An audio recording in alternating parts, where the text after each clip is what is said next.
Good morning on Saturday with me, Bob, and Nettie from Mel Nettie Living Free Zip Mhm. Codeless. And today we have with us the RV traveling MIA researcher, John himself, with us today. Hey, every- Um, and I hope you're doing well today, John. I'm doing great. Thank you. Mhm. That's good. That's good. And Bob the Raptor and Joe are in here, chasing America. Nursing our travel bug. Fada's in here as well. Um, and I kind of wanted to know the origin of what you do with your channel. Were you doing it before you started your channel, and then you started your channel to bring your channel along with what you were already doing? Yeah, I started the stuff that I do in the researching those that are from World War II, the prisoners of war and missing in action. I started researching them years ago. I started an audio podcast and have been doing the audio podcast for about a year now. And I decided to go ahead and try to integrate the audio podcast into a YouTube and also highlight some of our RV travels with it. Mm-hmm. So yeah, I've had the audio podcast a lot longer than I've had the YouTube. Yep. And hello, construction cronies. And how successful has the audio portion been for you? Doing it for I you? get it's been pretty decent. Of course, my podcast, my niche or however you want to put it, it's Hmm. it's a real small, uh, real specific niche. So there's not a huge following out there in the world, unfortunately, because not a lot of people are into the military Mhm. or that sort of kind of topic type deal. Unfortunately, when it comes to our Yeah. POWMI, there should be more people interested. But the Right. audio podcast, I usually average about 3,000 uh, downloads monthly. Wow.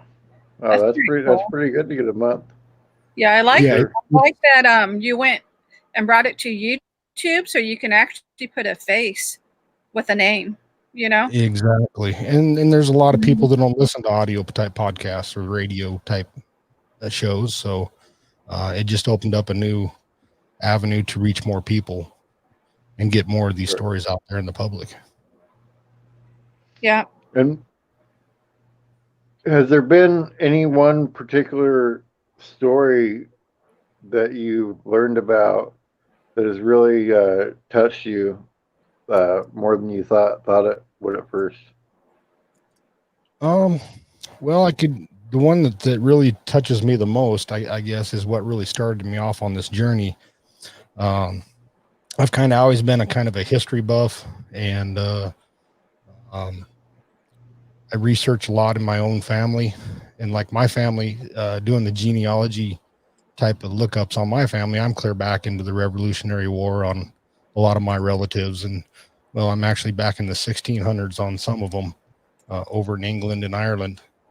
But what really has touched me the most is doing this research. I kind of spread out into my brother-in-laws. I got two older sisters, so I started doing their family, and I found where my uncle, or excuse me, where my brother-in-law's uncle went missing in action in the Philippines and died over there during World War II.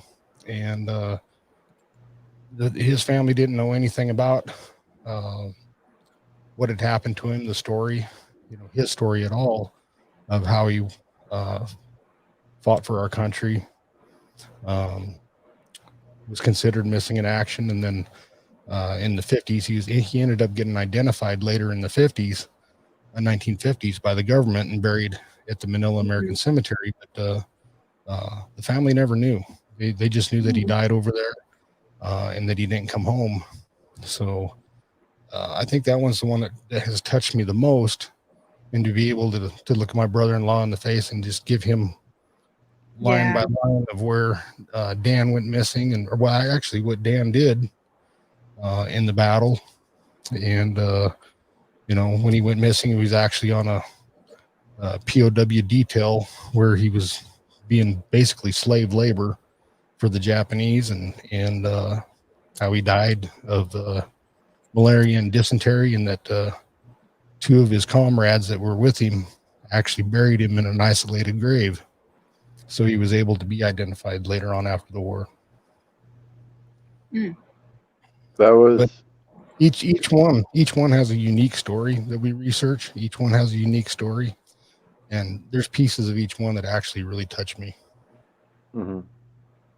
That was good thinking of his buddies though to do that. You know, to think of that for the future too. You know, it was hard for him, I'm sure, but it was probably, you know, Right. it was a good thing that they were able to do that. He's one of the ones that I call the lucky ones, because he was in a small POW camp where it was a work detail camp out away from the main POW camps that they had over there in the Philippines. The main POW camps over there, just on the American side of the camps, because the Americans and the Filipinos were both imprisoned. On the American side of them, at Cabanatuan, there was right around 5,000 to 6,000 just in that one camp. And out of all those that were put in that POW camp, there was less than, I think, when the Army Rangers liberated the camp in 44, it was less than 100 that were left in that camp. But out of all the Americans that fought in the Battle of Bataan and in Corregidor, there was about 10,000 Americans total, and less than 1,700 of them made it home alive. Majority. Yeah, John, I can honestly tell you that I am so touched by what you do, and it really hits my heart. And everything that you've done for the families is amazing. I just wanted to thank you. Thank you. Yeah, it's humbling work. I wish there was more people out there doing it. Yeah. I wish there was more people out there that were doing that, getting these stories out. You know, a lot of the general public don't know what these men did and how they died for our freedom. Right. Yep. And I want to say good morning to everybody that came in here. Let's see, we have Tracy, which is one half of the Tumbleweed raid there. Uncle Lisa popped in, Texas family, James Cantonese, Bagel Egg, and yeah, it does that. YouTube does that kind of stuff. Let's see who else here. See, Tumbleweed popped in. There it is. Oh, there's Tumbleweed. Yeah. So how has your time been on YouTube so far? Like, have you enjoyed the interaction that you've had with people here on YouTube? Oh yeah, I've had nothing but excellent interaction, especially in the RV community and the van lives, and you know, the homesteaders, and you know, the travel channels. It's you know, even though the RV community is kind of a real tight knit community, and the van life community, we've all meshed together really nice, and you know, each channel supportive of the other, and it's amazing. It's just like a small family. Yeah. And you, I heard you're going to be talking to soon I believe it was the owner of Up Close RV. So what is that whole deal with that thing? I'm kind of interested in that. Yeah, Up Close RV. I'll be doing a live stream on Monday night, 9 p.m. Eastern time on my channel. I'll be interviewing. It's Colonel Mike Lockwood. He's a retired colonel, Army colonel. As soon as he got out of the military, he started up his own little small business. It's a veteran-owned small business, and basically what Up Close RV is it's kind of like a harvest host type of company, so to speak, where only with what it is where he tries to connect homeowners that have or you know, homesteaders, homeowners that have spaces that can host RVs. Um, he has a website where they can go on and list their properties for rent. So RVers and, well, anybody, travelers that Uh-huh. that are self-contained or vans or whatever, they can come in and rent the property, so that they're close to like attractions, like if they want to go up to Mount Shasta or whatever, or wherever it might be in the United States. So the homeowner can actually list their property for rent, basically what it is. And then the RV communities or the travelers can actually connect with these homeowners to find places to stay that aren't traditional RV parks, and, a little more private and probably a little more fun. Right. It seems like you can actually stay more than a day or two rather than at a Harvest Host. Yeah, exactly. Most of the sites are all weekly, daily, weekly, or monthly rental. So Well, that's pretty cool. it is. And what gave him the idea, he was actually working at the Pentagon, and his wife was living in Pennsylvania, and he didn't want to have two households going, trying to make the commute or have two households going. And he was driving up and down the interstate all the time and seeing all these RVs parked in driveways, and he was staying in an RV park. And he was thinking, man, it'd be nicer to get into some homeowner that might have a spot closer to the Pentagon for him to stay. And that's kind of what triggered the idea with him. So it's going to be an interesting interview with him. It's always interesting how ideas just pop up out of different things sometimes. And good morning, Simple Life Reclaimed. Doing well here. Hope you're doing well. And Cindy Willer, good morning. Yeah, it is. I kind of wonder from your side, like, since you've been interviewing for people for a while, it's kind of interesting all the different life stories that you run into after you start talking to these different people. And has there been anybody's life story that you were like, man, that could be a movie that you've talked to? Yeah, there's a case that I've been working on. Me and another colleague have been working on pretty heavily. In fact, this case has gone to federal court. And so there's a lot of controversy that surrounds it.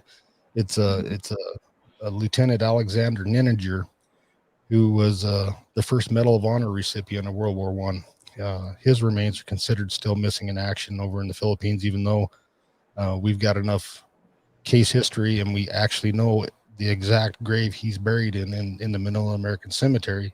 We still can't get the federal government to exhume that grave to identify him through DNA. Wow. And this case has gone to court, federal court, back and forth 2 or 3 times. His nephew, that's the family member that's working on the case, he was a U.S. senator and a state senator up in I think it was Vermont, and so it's just a real interesting story. So it could really have a good film made about it. Yeah, and, for sure. Through the documents and the records, they just declassified the documents about his death and initial burial after he was killed, which he was awarded the Medal of Honor for. They just declassified the file here 2 or 3 years ago, and we were able to piece things together through that file. And even though it's kind of like John, how many soldiers have you found now? I know it was up to 300. Is that correct? Yeah, I've researched over 300. Yes, correct. And worked with family on probably about half of that. See, how this works is, I kind of really didn't get into it here a few minutes ago. Take, for instance, Kapataquan POW camp. Every soldier that died within a 24-hour in that camp were buried in one mass grave. So each day there was a mass grave. Yeah. So they'd have burial details going out daily to do the burials. And in each of these mass graves, you can have anywhere from 10 to 50 American prisoners of war that were buried in that one mass grave. And so after the war, these remains were disinterred. They were sent to an identification lab. Many of them weren't identified because they didn't have decent dental records back then. Of course, DNA didn't exist back then either. Yeah. So a lot of these guys were reburied as unknowns at the Manila American Cemetery in single graves, But what had happened in the process is a lot of the remains got commingled together because they had untrained embalmers working on this instead of anthropologists. They had untrained embalmers working on this, so they were trying to match up bones based on color and size. And so they really made a mess of it. Oh, wow. So anyway, you could have 10 graves there, and there's probably pieces of 10 men in each 10 graves. Mm-hmm. Is what the deal is. So a family, you know, fast forward 75 years to today, a family might be interested or learn about their relative and contact the government, say, can you identify them? The government will send them a DNA kit and tell them to do the swabs. The kit gets sent back in, then the family sit there in limbo because government has a policy that they have to have 60% of this family DNA on file before they'll try to do any identifications from those 10 graves. Okay, so this family that inquired, they'll have to sit there and wait till at least 5 more families come forward. So you sit there in limbo, so to speak. Many of these families have been waiting 10, 15, 20 years. Yeah. Okay, and so they've contacted, so this family will contact me, and then what I do is I look at all the other men that were buried with that one POW. I research out every single POW that was in that grave, and I contact those families. And then I ask those families to give their DNA. So it speeds this process up. So that's kind of what I do in a nutshell. It's pretty tedious work. It is. It's fun though, for what it is. You know, I bet just with the outcome, you know, when you actually are able to find somebody, I can imagine how you feel, especially for the families. Yeah, I've had one case that I've worked on over the last year and a half. It's 100 POWs that were considered one mass grave. It was actually 4 graves that were combined together. And I'm sitting at 58%. The last, you know, the government doesn't tell you. You really have to dig for the information, but we're at 58% DNA samples on file for these 100. So we're just too shy of bringing 60 men. So as soon as that happens, the weight of the world will be off my shoulders, and we'll have a lot of men coming home just off that one case. Yeah, that'll be amazing. Amazing to have happen. How when you're going around traveling, do you kind of look at places now that you've looked into all these stories, look at them differently? Like this is the hometown of this person, or, you know, I read about this person being from here. Yeah. Kind of what my wife and I are doing now. We just kind of launched into a full-time RVing. We sold our home and actually I'm waiting to close on it. And then we'll be pulling out of here, but I'm headed to Albuquerque, New Mexico first. And what the plan is there is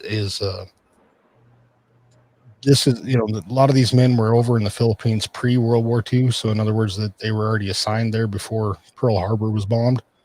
And many of them were made up of National Guard units. So the state National Guard units that were federalized and sent over there to kind of build up the reinforcements, because they knew that Japan was getting spunky and they were going to do something. And so these National Guard units are, you know, they're all from individual states. So we're going to go to New Mexico first because it was a National Guard unit there called the 200th and 515th Coast Artillery Regiment. They had right around 1,000 men that were sent over there, and all of them are from New Mexico, Arizona, and that Texas, right in that one area. And so a lot of those families are still located there today. And at Cabatatuan POW camp, there's still 90 of those men from the 200th Coast Artillery that are still missing in action that died at Cabatatuan. So the plan is to go to Albuquerque and do a face-to-face interview with these families and tell their soldier story. Right. That'll be amazing to see, you know, because the in-person interview is a little bit different than doing a virtual interview. There's something different about it for sure. Yeah, definitely is, because you get more into the, I'd like to say, the emotional side of things, because I'm actually, instead of trying to throw a document up on screen, the family may have never seen, documents with their family members' own handwriting on it. Yeah. Right. I'm Mhm. able to actually hand that stuff to them and let them physically touch it, hold it, and look at it while we're talking. So Yeah. Hmm. Yeah. Where are some places that you have on the list besides New Mexico? Are you trying to go to every single state then and do that everywhere? Anywhere that I can find family. Yeah. New Mexico, like I said, New Mexico, Texas is going to be the first. Mhm. At some point, I'm going to make a run up into Minnesota and Wisconsin because there was the 194th and 192nd Tank Battalions that were sent over there. And again, that's a National Guard units that were federalized. And so there's a concentration of family up in that area. And then I'll be running some of the East Coast with the 31st Infantry Regiment relatives that are up and down the East Coast. And then Fort Lewis, Washington, there's quite a few from Washington State as well that were went through Fort Lewis. Well, I hear the artillery practice from there all the time. So Yeah. yeah, I bet. yeah. Yeah, I'd like to go to Fort Lewis anyway because that's where my brother-in-law's uncle. He was from Montana, and he actually, when he enlisted, he was in Washington State. Him and his brothers were working in Washington State, working in the logging industry, and this is in the late 30s, and he joined up there at Fort Lewis and went into the service through there. And I actually have documents of where he went into the hospital there for a while at Fort Lewis, and I want to be able to kind of tour Fort Lewis and kind of look at these places that Dan walked. Yeah. Once you're up here, let me know, and I'll take you some places around here to shoot at too that are real pretty, for sure. Now, as far as the government goes, how many does the government find versus you? Are they doing any kind of research or is they do some what I call spotty research. The government agencies that's actually mandated by Congress to actually do these identifications is the Department of Defense. It's the Defense POWMIA Accounting Agency. No, they're focused on all conflicts, not just World War II. And actually, World War II didn't get assigned to them until it was 2015 when Congress mandated they actually start identifying those from World War II. Was all focused on Korea and Vietnam missing in action, and those from the Cold War. Yeah. So it's their job to actually do the identifications. They work through what they call the casualty offices for the different branches of the service. So each casualty office has their own little organization, and the casualty offices actually manage paid genealogists that do some of this work, but it's all focused on individual cases. So they might be working on somebody from the Korean War. So they'll just send them a couple names from that they need to work on from the Korean War. They don't do this in a bulk type of deal. So it's just they're pretty individualized. And the DPAA only makes roughly 200 identifications a year, and that's from all the conflicts. And weren't you saying before that you were actually trying to help the government, John? I did. I was working on some cases, and I would talk to the Army Casualty Office and their manager over there, and told them I'd volunteer to do this for them because we could get it done a lot quicker. And they basically told me they can't take volunteers for things they pay people to do. So, and he told me to get in touch with one of these companies they contract with, and I said I can't take a dime for what I do. Plus, they don't really do what you do, as far as how fast you do it. No, I can sit down with like a grave of 10 POWs. I can have it knocked out in a night, 1 or 2 days. Wow, that's amazing. And that's just sitting with my nose to the grindstone and going through the computer and all the research. Now, is it hard doing this research while still working? It is. I kind of do it it was all done in my spare time. Of course, I got a lot more spare time right now, but before it was, my 9 to 5 job or it actually wasn't 9 to 5, it was like 5 in the morning to 7 at night. I was in the oil and gas industry as an inspector in pipeline constructions. And so as soon as I got off of work, I'd spend 4 or 5 hours a night before I went to bed doing the research, and then get up and go to work the next day. And we were working 6-7 days a week. So, yeah, just like I said, I can get a lot done in a few hours. Right. Right. The most trouble is actually contacting the families and having the families contact me back if I can't get in touch with them right away. Right. That's what takes the most time. Mm-hmm. Of course, a lot of when I call the family, sometimes they think it's a scam. I can imagine, especially when it is talking about their loved one like this. Yeah. And what's terrible is sometimes it is a scam, you know? So it is. Yeah, there is scams out there. Yeah. Yeah. But it's interesting when I get on the phone with them and I tell them, oh, I know your grandmother was this person, and this was her sister, and this was their son, your first cousin, your second cousin. I can tell them more about their family than most of these people even know. Right.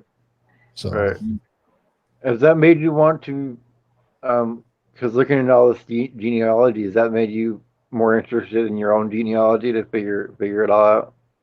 Well, that's what kind of got me into this, because I've been doing my own for a number of years. I'm kind of the genealogist of the family. So I got it back, 9-10 generations on most of my family land on both sides. So yeah, I can. My sixth great grandfather crossed the Delaware with General Washington. Wow. Does that kind of stuff, learning that too, make you want to travel to those spots where your family did that kind of stuff? Yeah, as my wife and I were just actually talking about this the other night, where I've done a lot of research on her side too, and her on her mother's side, they're Cherokee, and their family started out in Georgia in the 1700s. They were in Georgia, and her fifth or sixth great grandfather was actually a scout for the government in the cavalry, and he knew about everybody's heard about the Trail of Tears, where they brought the Cherokees from the Georgia area over into Oklahoma. Well, he knew this was coming up, so he was actually able to take his family to Oklahoma before. So that her family was never on the Trail of Tears. Her ancestors, they all knew about it. Wow. And they came to Oklahoma before the government actually moved them there. But he was also a mason, a brick mason, and he built a lot of old houses and old fireplaces and things like that. Brick fireplaces, and some of his work, some of these houses are still standing today. So my wife and I were actually talking about going and looking at some of these places. And then I want to go to, of course, cemeteries where all of our ancestors are buried on the East Coast and things like that, and look at these graves and visit these places. Yeah, it'll probably be a little surreal when you do it to realize, ancestors did that or built that or all that kind of stuff. Yeah, exactly. Direct ancestors. We're talking grandfathers and their grandfathers and their grandfathers. Yeah. Yep. Who helps you with your research? Do you collaborate with anybody else, or is it just something you do? On the genealogy stuff, it's basically me. But the collaborations that I do with other researchers that are more into the military type research, where they're digging into more of the government document side of things. There's one. It's his name is John Eakin. He lives in San Antonio, and wow. And he's real heavily into this. He manages a website called batanmissing.com. So he's got a website that when a family member, a relative, realizes they've got a missing loved one over in Bataan that died at the Battle of Bataan or whatever. They go to him first because he's got that website, Bataan Missing. So they automatically go to him, and then he sends them on over to me. That's pretty cool. We collaborate heavy, and he gets more into the legal side of things with the government and suing the government and all this other stuff. So I just kind of stay in the background and kind of support their efforts. Now you're planning on taking this on the road when you go full time? That's correct. Yeah, we're going to be actually headed to Albuquerque the second week of September. Wow, that's not far. No, it was actually going to be a lot sooner, but we had to move the closing on the house. So yeah.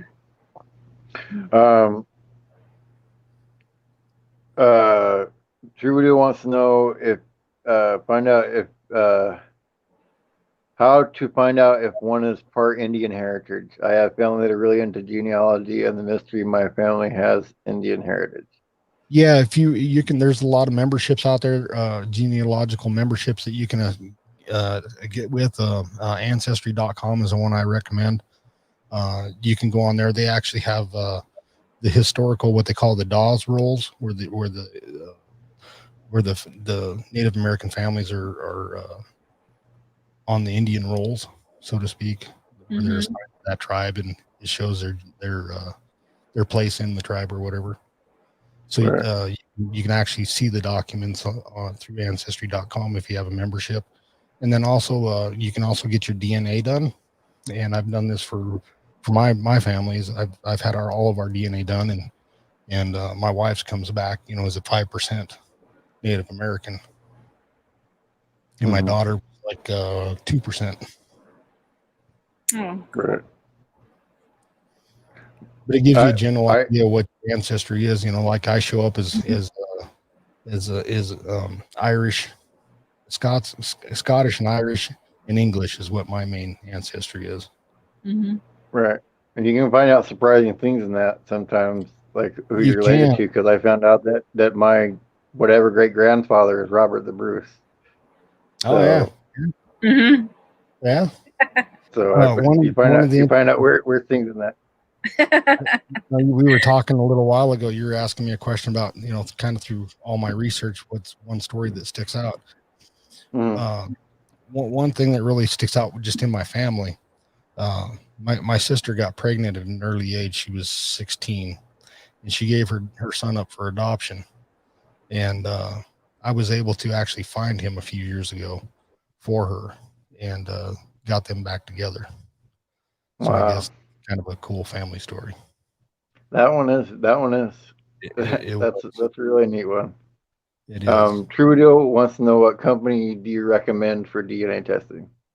I do recommend Ancestry DNA the most out of all of them, but it does do some good to do Ancestry and 23andMe, and then there's other companies that you can take that raw DNA data and put it into these other companies' database, and it kind of mixes the results together, and it gives you a more of a more in-depth idea of what your ancestry is. Right, because each one of them is kind of focused on something different. Because I think 23andMe is more focused on the health stuff, and then Ancestry is focused on the genealogical stuff. That's correct. Yep. And there's some out there that'll just do your Neanderthal DNA. When I don't know how that works. Anyway. Yeah. but yeah, I do recommend, if I was just to get one done, it would be Ancestry. Right. It's kind of funny when you're talking about. Yeah. Me either. It's kind of funny when you're talking about Neanderthal DNA. It's just how much, and you probably probably from doing what you're doing, how much when you get some questions answered, then there's more questions that you that are end up being asked, because you're like, what? That doesn't make sense. Yeah, there's been a lot of surprises in a lot of families. There's some groups on Facebook that deal with just like Ancestry DNA, and there's a lot of interesting posts in that group every once in a while. People are pretty surprised to find out their father isn't who they thought their father was, or their mother isn't who, they didn't realize they were adopted, or there's all kinds of interesting things you read in them groups. I know. I used to be this Maury Povich show, and now it's on a Facebook group. Right. Exactly right. But it's interesting. There's a lot of genealogists that focus just on DNA, and that they're a lot more knowledgeable in that ancestral DNA stuff than what I am. So they can really help you out if you're having troubles trying to connect a lot of dots. Right. when you go full time, John, what are you going to do as far as income? Are you going to be retired at that time, or are you going to be working from, like how Steve Turtle does it at parks? Or yeah, initially I'm able to transfer down into Mexico with my current position where I'm working, and I'm able to transfer. I've got to transfer in. I'm on a leave of absence right now while I get everything done, but I'll be able to work down in the Albuquerque area. I'm only planning on being there for about maybe 3 to 6 months, and then I'll be able to transfer again into somewhere into Texas. And then from there, then I'll start doing. We'll start doing some work camping and things like that. oh, work, yeah, and take our time in traveling. Mm-hmm. Yeah, we don't plan on being road warriors. Yeah. Right. Take our time, see some places, and talk to some people. Definitely. Right. Go slow at it. Yeah. Exactly. But I'm looking forward to getting out of Colorado and actually having a warm winter for a change. Yeah. I'm tired of snow. I've been in the snow all my life. Growing up in Montana and Montana, yeah. Wyoming, and Colorado. So have you ever done any had a look into some people when you were researching and found out they were like also maybe they worked for the CIA in addition to the military and nobody knew that part or anything like that? I haven't. There's another organization that I volunteer with. It's called Purple Hearts Reunited, where we reunite lost or stolen military medals of valor back to their families. And there's been a lot of interesting research done through that because I work. I'd probably do 10 or 12 Purple Hearts a week. I'm doing this for Major Zachariah Fike along with my POW stuff. And there's one case where this was during World War II. He was a tail gunner on a B-17 that was shot down over France, and he survived, and he was able to hook up with the French resistance, and the French resistance hit him from the Germans. Well, there was it wasn't big, it was a small group of United States Army that were in France that were attached to what they called back then. It was called the OSS, the Office of Strategic Services. That's the modern day CIA. But he ended up getting hooked up with the OSS and fought with the OSS and doing the spying and stuff like that. He didn't want to go back to the American lines. He decided to stay with the OSS, and he ended up getting assigned with them. And he finished out the war there in France in the French underground and helping the resistance fighters fight the Germans. Wow. And we were able to, the family knew about most of that, but Congress here a few years back actually awarded those that were in the OSS during World War II, they awarded them the Congressional Medal of Honor, or not the Medal of Honor, it was the Congressional Gold Medal, sorry, which is the highest civilian honor that Congress can give or the United States can give. And we were able to get his family awarded that Congressional Gold Medal. Oh, wow. That's amazing. Yeah. Yeah. So, and on any current ones, I haven't ran into any current ones that have worked for the CIA. No, just the World War II. Right. Has there been any ones? I mean, because they have DNA and stuff like that and everything now. But has there been any ones from any of the current conflicts that you've had to help out? Well, no, not really. I haven't really focused much on it, and the reason for is the government.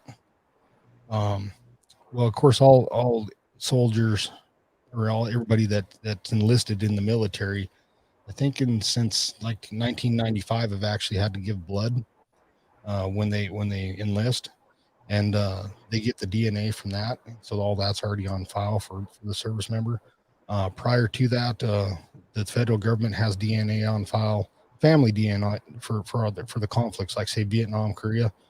For the Vietnam War, they have over 90% of the family's DNA already on file. And same thing with Korea, they have over 90% of the family's DNA on file.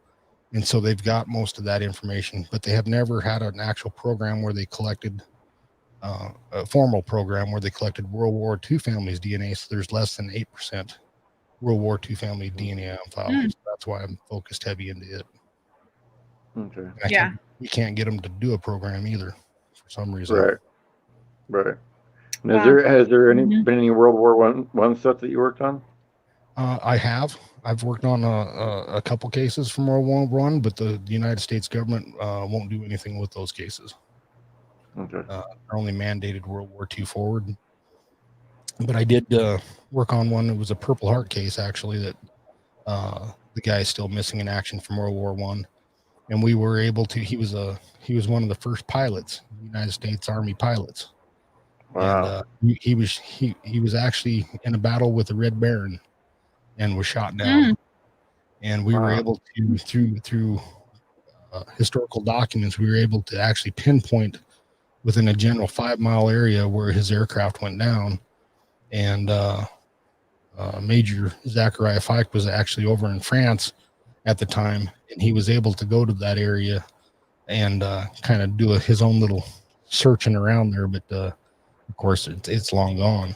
And who knows? The remains are probably, more than likely the locals found the remains and buried them in a church cemetery somewhere. Is what probably happened. Right. But yeah, our government doesn't focus on World War One, unfortunately. Now, are you going to still move forward with a second channel? I know you were talking once about doing an RV channel as well. Yeah, we're playing around with the idea. Once we get on the road and actually can get some good content, RV travel content going, we have a channel called Bears Adventures, and so my wife Shannon will probably be doing majority of that, hopefully. So yeah. Right now, I've just been focused on the RV MIA stuff. Now, do you have that channel up already, John, or is it? It is. Oh, okay. We have an intro video on it. I think there's like six subscribers on it or something like that. Yeah. But I've never advertised it. I've never pushed it.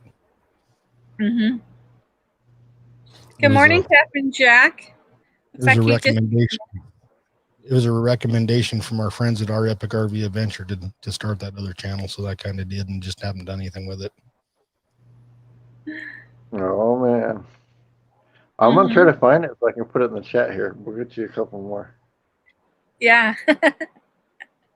But that'd be something cool for her to focus on as well, because I know you do a lot of research on your end for what you're doing, which is amazing work. It touches me every time you talk about it.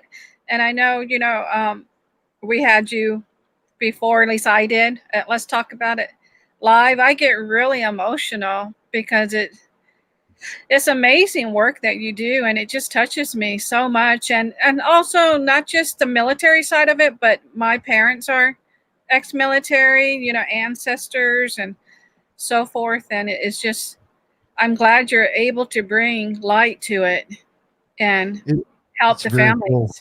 It's very cool to just you said not on the military side. It's also cool to be able to look back at your ancestry and just piece together the story of their life. Exactly. Things that get passed down to, from one generation to the other. That stuff kind of gets watered down from one generation to another. But when you can actually go back and look at historical documents and see their the dogs are fighting. To see the historical document and to see their writing on the documents and to find old letters and things like that, find old record recordings like I have for some families on the military stuff, and it's really cool, and it's really neat to mix those stories together and learn more about where they grew up and just kind of the things that they went through back then, like through the Great Depression and what the family was doing for employment and for different things like that. Right. See how they made it through. And it's really crazy to think about the stories that you find out from back then too, how close you might be to not existing too because of the stuff that some of your ancestors went through. Yeah, if you want, you can go back and watch an old video of I don't know if how many people here follow Wayward Wags, Dustin and Leslie. Yeah. Just as a cool, interesting story. If we got time here. Yeah, we do. Okay. Anyway, I got to looking on Dustin's the Wayward Wags website, and I seen where Leslie's great uncle was killed in action over in France during World War II. So I just kind of well, actually, it was her grandfather was listed on there as serving in World War II. So I just kind of looked him up, and I found his brother was killed in action over in France. He was the 82nd Airborne, and he made the jump into France on D-Day, and he was actually killed on D-Day. And so I just started really digging into him, and I actually found documents where he was taken as a prisoner. Him and 7 other men were captured by the Germans, and they were executed. And and some French citizens actually buried them in a churchyard. And a couple days later, when the U.S. Army had captured that area, the French citizens took them to the grave sites and told them about what had happened because they had witnessed a lot of it. Well, there was actually video and photographic and video documentation of them exhuming the graves. I've got actual video of them pulling her great uncle John out of the ground, and was able to share that with the family. But what the interesting family story is, Leslie wouldn't be here today if her great grandmother was actually dating John at the time, the soldier that was killed. Wow. And John's brother, which was Leslie's grandfather, actually after John was killed, Leslie's grandfather, the brother, kind of took over, and they built a relationship of love and got married, and Leslie's here today because John was killed over in France. And so when I emailed Dustin and Leslie about your great uncle John, and so they told me the story, and I said, "You want to know the real story?" And I was actually able to share. They didn't know he was captured. They didn't know that he was executed, and they didn't know that this video and photographic documentation existed. And I was able to get them all these records and all this stuff. And so, yeah, they did a big old thing on their YouTube channel about it. Wow. But it's crazy to think how a little thing, Yeah. One little change in life can change everything, the whole dynamic. It was a twist of fate, and Leslie's here today because of the twist of fate. And we met them in San Antonio when they came through. They're such amazing people. Yeah. He took us to a comedy club. That was fun. I can see Dustin doing that. Who did you guys see when you were there, Nate? Huh? Who did you guys see when you were there? I can't remember who the guy was. He was hilarious. So we had a real good time. But that's before, they started telling people not to be around, a bunch of people. It's right before it hit.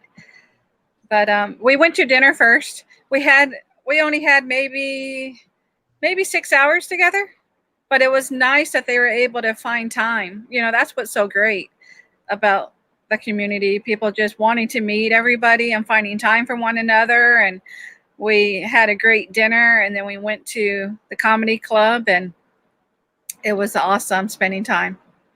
Yeah. It's always a good time, and we'll be talking more about another meetup we're having later tonight for sure.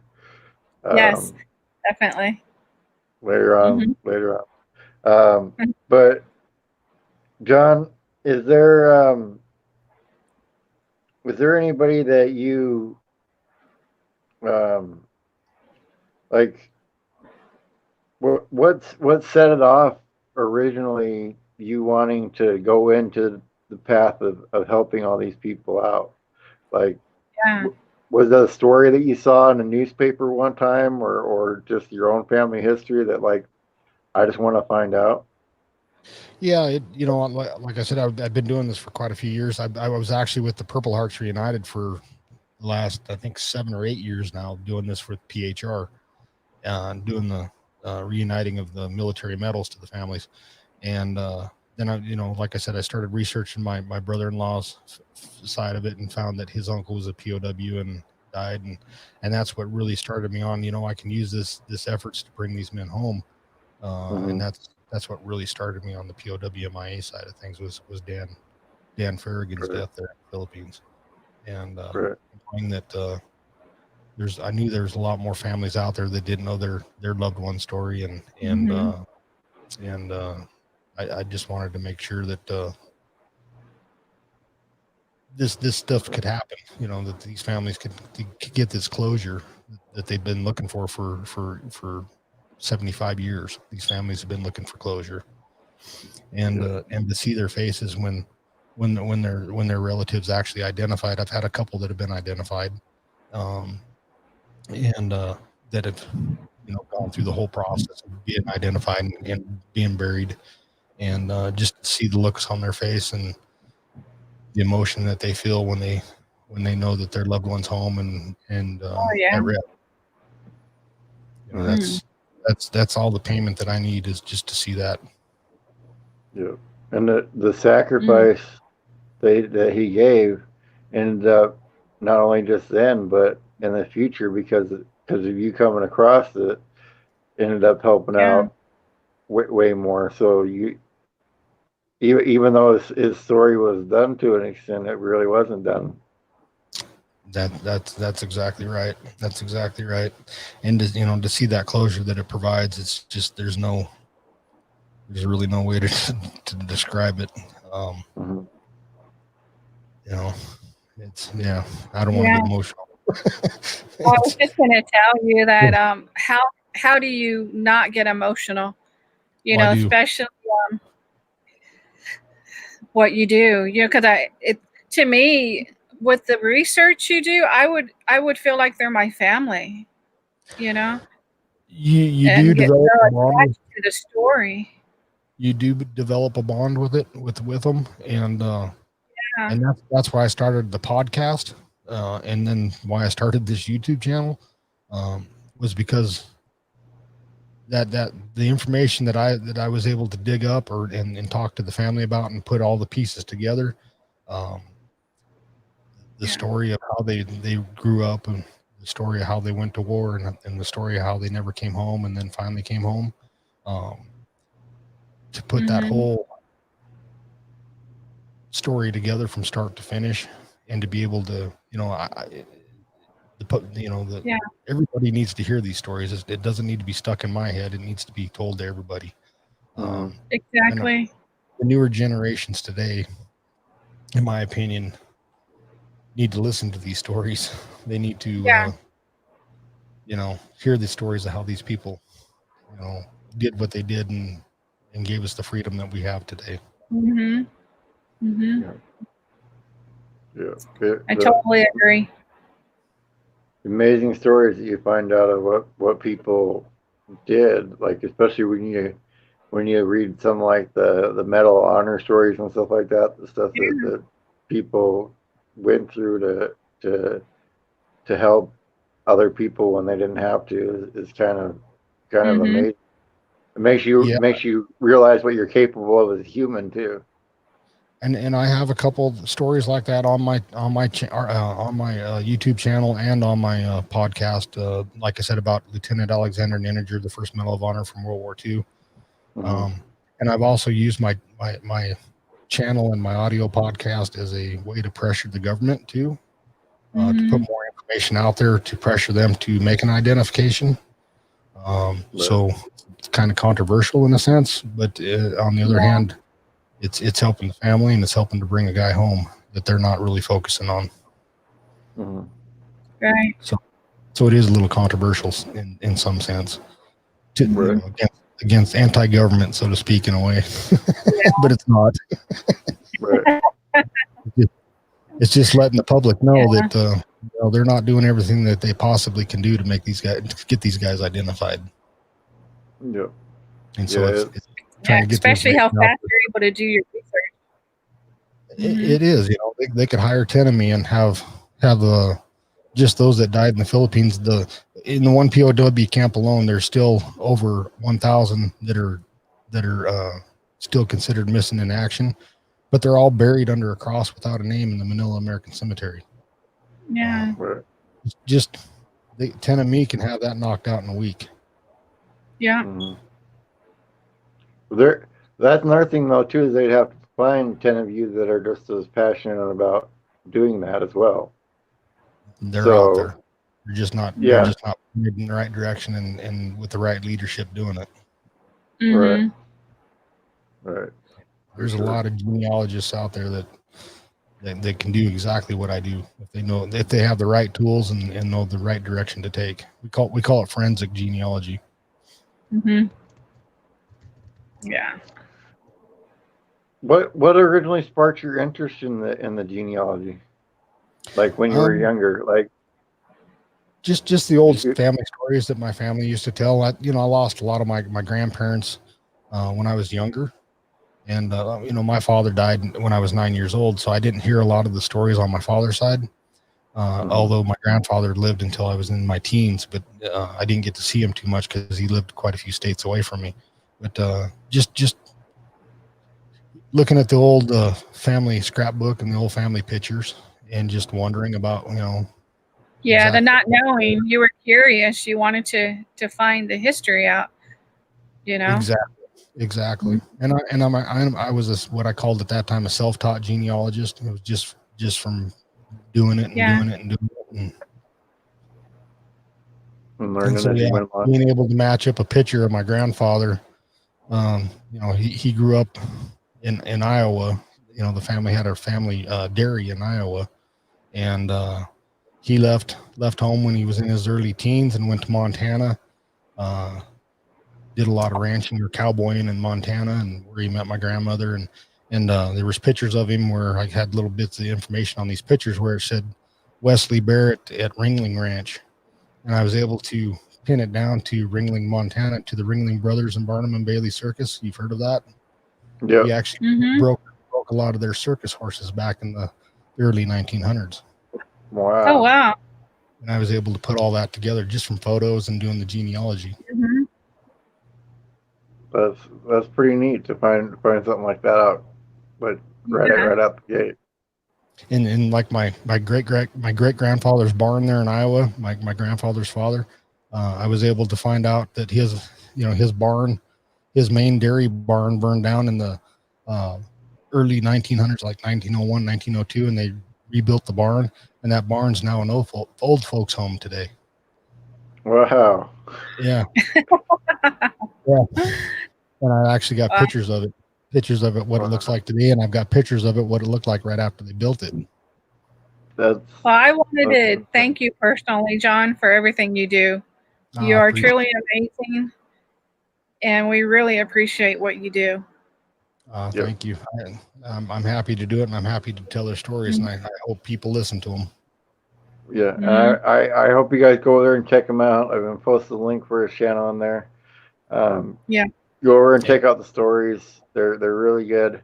And I wanted to thank you for being on today and hanging out with me and Eddie and answering some questions. So I appreciate you having me on. And if anybody's interested in audio podcasts and not just YouTube, if they'd like to listen to audio, they can go to all the major podcast players, iTunes, iHeartRadio, all the major ones, and just search for Stories of Sacrifice, and it'll pop right up for them. All right, Stories of Sacrifice. Check it out, guys. And I'll see you next time a little bit later today for sure. We'll be talking a little later about Arizona. So stop waiting for life to happen and make it happen. Later, guys. Thank you. Thank you.